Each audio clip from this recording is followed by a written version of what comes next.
조갑제 TV 시청자 여러분 안녕하십니까? 2020년 10월 26일 새벽입니다.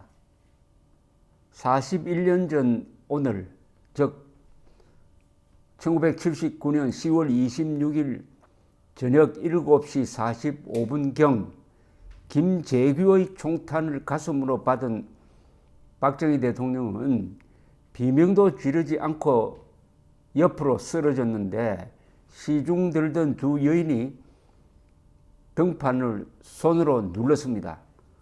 손가락 사이로 피가 샘솟듯 했습니다. 각하 괜찮습니까?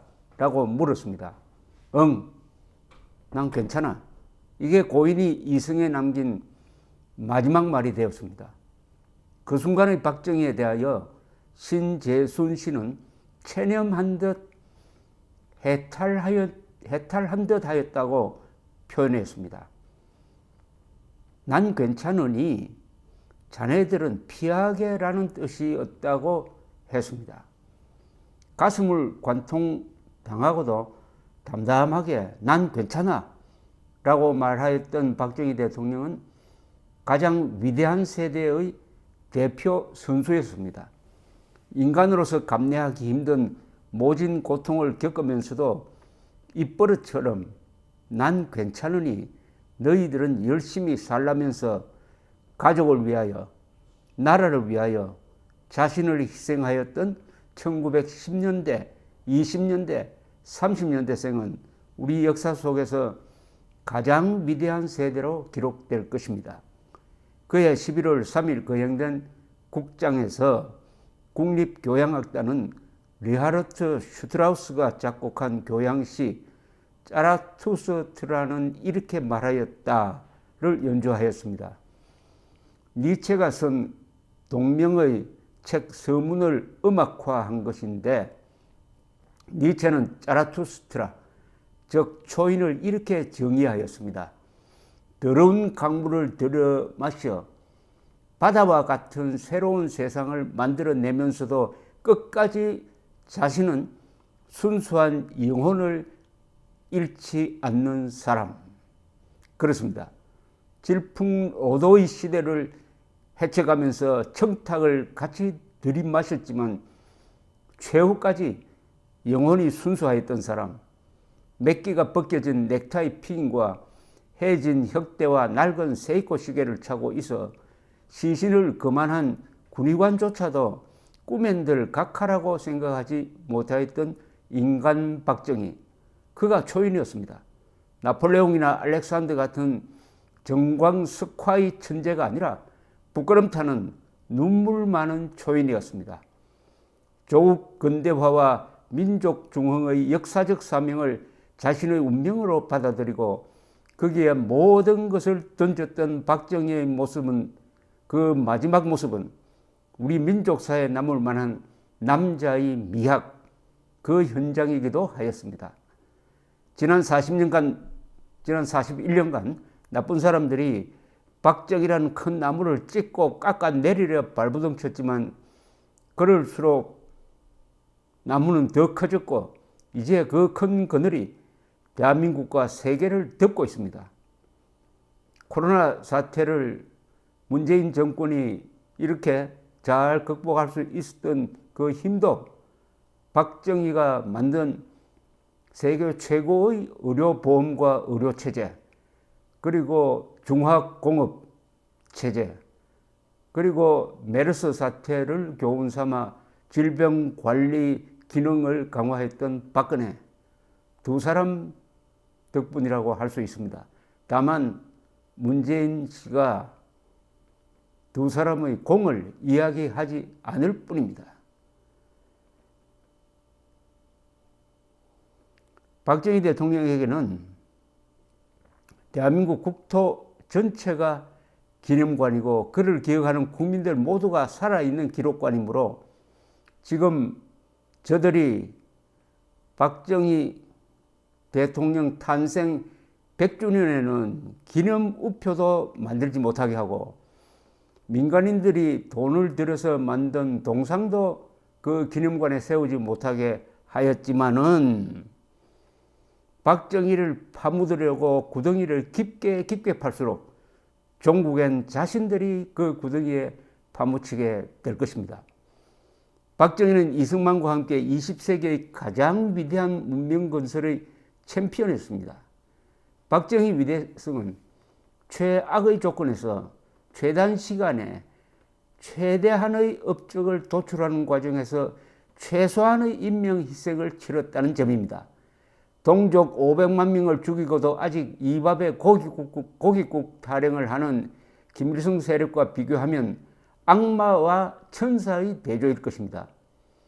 문재인 씨가 국제무대에 나가서 자랑하는 것의 대부분은 박정희 대통령의 업적인데 주인공의 이름을 밝히지 않을 뿐입니다. 두 사람의 은혜를 입은 국민들이 인간의 도리를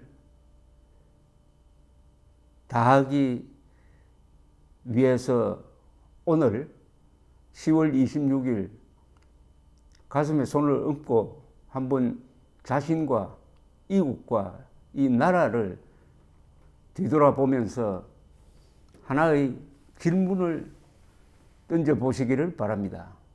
그 박정희의 아들 민족중흥의 기수, 자신은 부하의 총탄에 죽고 부인은 간첩 총탄에 죽고 그 형은 우리 경찰에 피살당한 이 가정, 그 박정희의 딸 박근혜 전 대통령을 지금 징역 수십 년을 선고해가지고 감옥에 가두어 놓고 편하게 오늘 박정희 대통령 서거 41주년이 되는 날을 보낼 수가 있습니까? 영국 이코노미스트의 한 칼럼니스트는 박근혜의 비극을 그리스 비극에 비유했는데 하나가 빠진다고 했습니다. 그리스 비극이 되려면은 동정심을 가진 감수성이 있는 관중들이 있어야 되는데 한국에는 박정희, 박근혜 이 모두 비극적 요소를 갖고 있지만 관중들의 수준이 모자라 가지고 그리스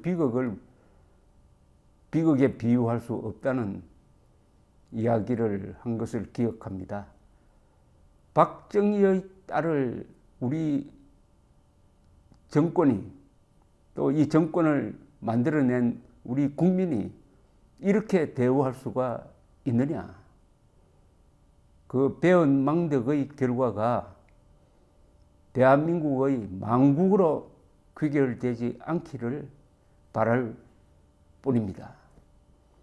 박정희라는 한 위대한 인간은 저수지입니다.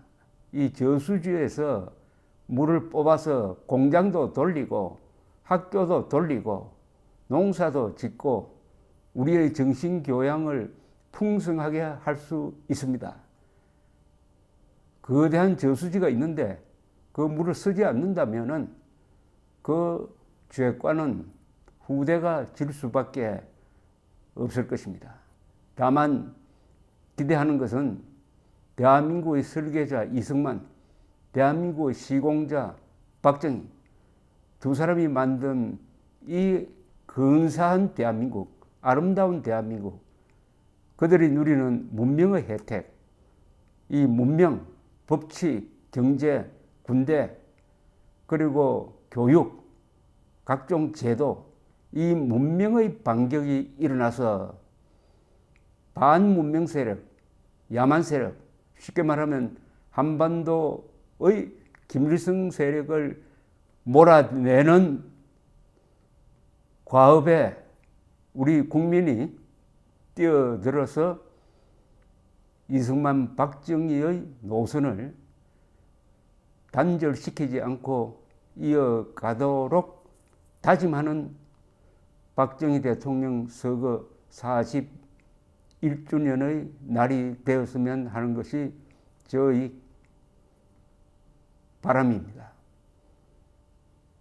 박정희, 이승만, 트루만, 이병철, 정주영 이런 사람들이 흘린 피, 땀, 눈물의 결정체, 세계사의 금자탑, 대한민국은 아직은 자유를 누리고 있습니다. 그러나 자유가 있을 때 지켜야 합니다. 그 있는 자유가 점점 축소되고 있습니다. 자유를 놓쳤을 때 사람은 동물 수준으로 떨어진다는 것을 북한이 잘 보여주고 있습니다. 박정희, 이승만은 자기 성공의 실패자라고 합니다. 김일성, 김정일, 김정은은 자기 실패의 성공자라고 합니다. 성공했으므로 이승만, 박정희가 성공했으므로 국민들이 잘 살고 깨어나서 두 사람을 몰아내었듯이 북한에서는 이 3대 세습이 실패하여 가난하고 힘없고 지옥처럼 만들었기 때문에 노예가 되어가지고 일어서지 못합니다. 이제는 이승만, 박정희를 자기 성공의 성공자로 만들어야 합니다. 그것이 우리 국민의 의무고 도리라고 생각하면서 저의 박정희 41주기 추도사를 마칩니다. 경청해 주셔서 대단히 감사합니다.